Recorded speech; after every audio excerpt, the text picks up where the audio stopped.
músicas ou sons ambientes. As informações processadas na área de associação auditiva são então enviadas para outras áreas de associação para a integração e interpretação adicional. Uma dessas áreas é a área de Wernicke, que está localizada na parte posterior do giro temporal superior, geralmente no hemisfério cerebral esquerdo. Ela é responsável pela compreensão da linguagem escrita e falada, o que significa que ela funciona processando as informações enviadas pelo córtex de associação auditivo, interpretando o significado das palavras e frases e permitindo a compreensão da linguagem falada.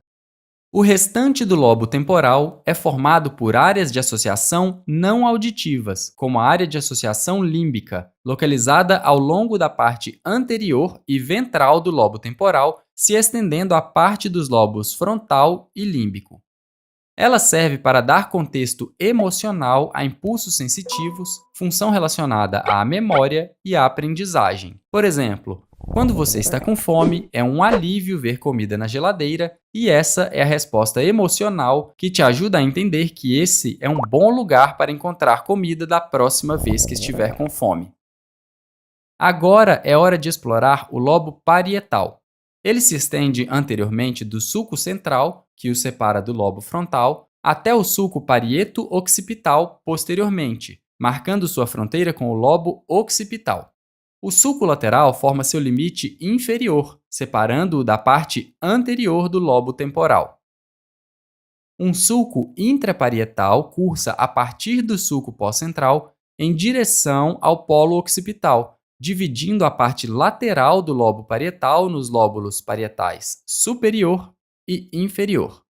Funcionalmente, o lobo parietal é mais conhecido pelo seu envolvimento na percepção sensorial do corpo, ou seja, a sensibilidade da pele, a percepção dos movimentos e a consciência espacial do corpo, conhecida como propriocepção.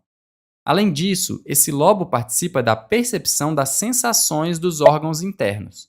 Então é aqui que o seu cérebro processa e interpreta sensibilidade ao toque, pressão, temperatura, dor e a posição do corpo. O processamento inicial desses tipos de sensações acontece na área somatosensorial primária, que se localiza nesse giro aqui, o giro pós-central. As informações da área somatosensorial primária são então integradas e interpretadas na área de associação somatosensorial, que está em grande parte localizada na região do lóbulo parietal superior. Essa área tem um papel importante no reconhecimento tátil de objetos, bem como na percepção da posição e dos movimentos das diferentes partes do corpo.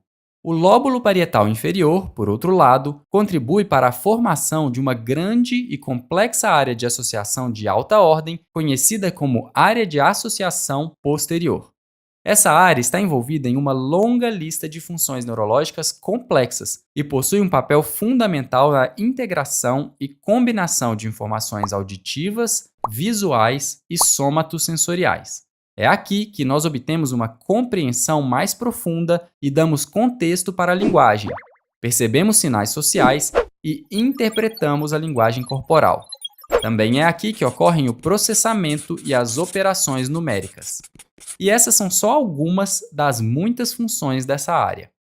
Continuando para o menor dos lobos do cérebro, o lobo occipital, que está localizado posteriormente aos lobos temporal e parietal e superiormente ao cerebelo. Funcionalmente, o lobo occipital é a área de processamento visual do cérebro. Duas áreas funcionais são encontradas nesse lobo, a área visual primária e a área visual de associação, também conhecida como córtex visual secundário.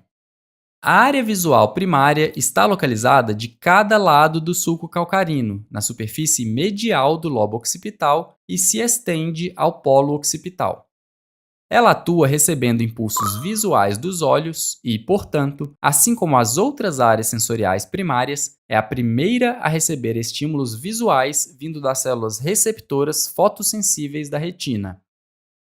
A área de associação visual ocupa as demais regiões do lobo occipital e pequenas partes dos lobos adjacentes.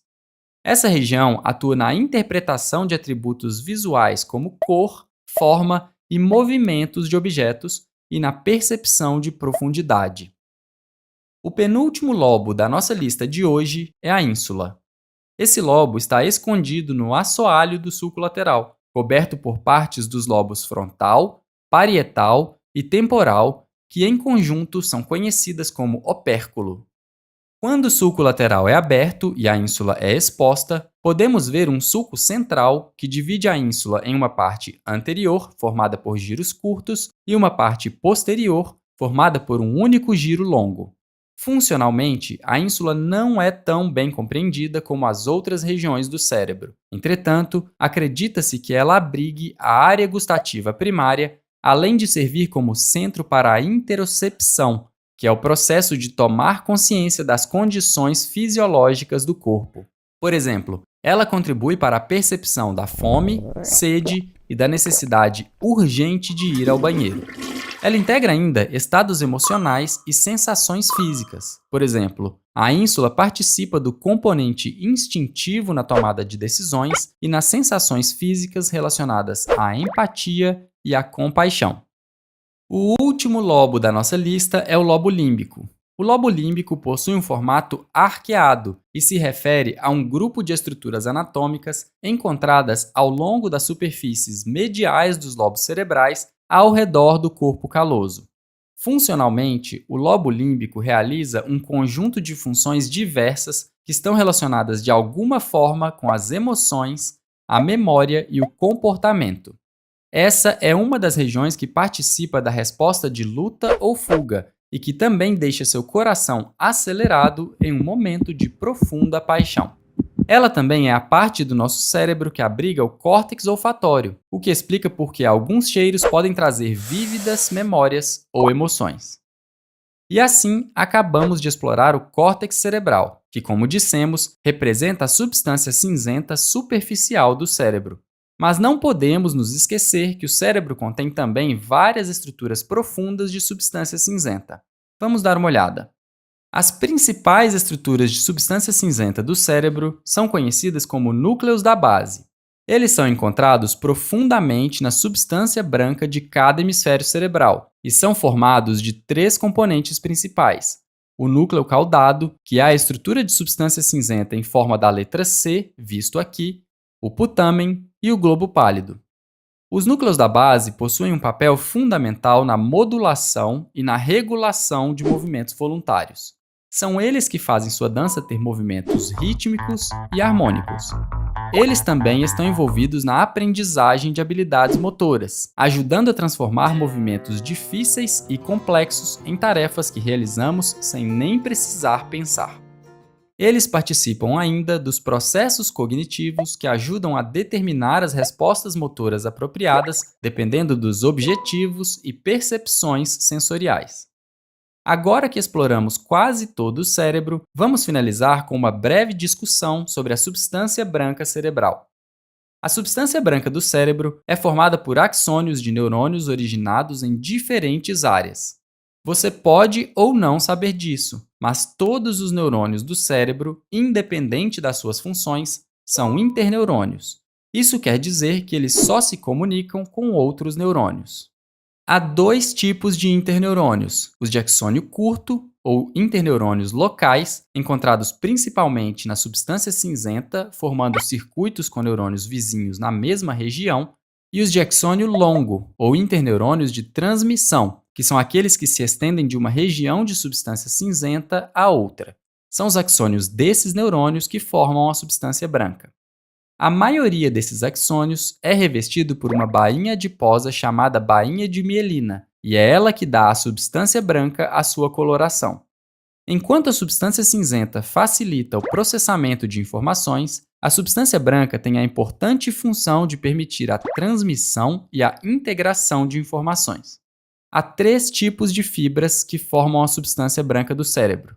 Primeiro, temos as fibras de associação, que conectam diferentes regiões corticais no mesmo hemisfério cerebral, como aquelas que nós mencionamos que formam conexões entre as áreas motora ou sensitiva primárias com áreas de associação. Em seguida, temos as fibras comissurais, que são aquelas que formam conexões entre os hemisférios cerebrais. A maior estrutura comissural é o corpo caloso, uma placa densa localizada na profundidade da fissura interhemisférica. E por fim, temos fibras de projeção, que conectam diferentes regiões corticais com regiões inferiores do encéfalo ou com a medula espinal. Um exemplo desses tratos de substância branca é a cápsula interna, que é uma grande via para axônios ascendentes e descendentes que cursam entre o cérebro e estruturas como o tronco encefálico e a medula espinal. E com isso, nós cobrimos as principais informações sobre o cérebro. Há muito mais para aprender, mas já começamos nossos estudos sobre essa parte do encéfalo. Consolide seus aprendizados com nossos testes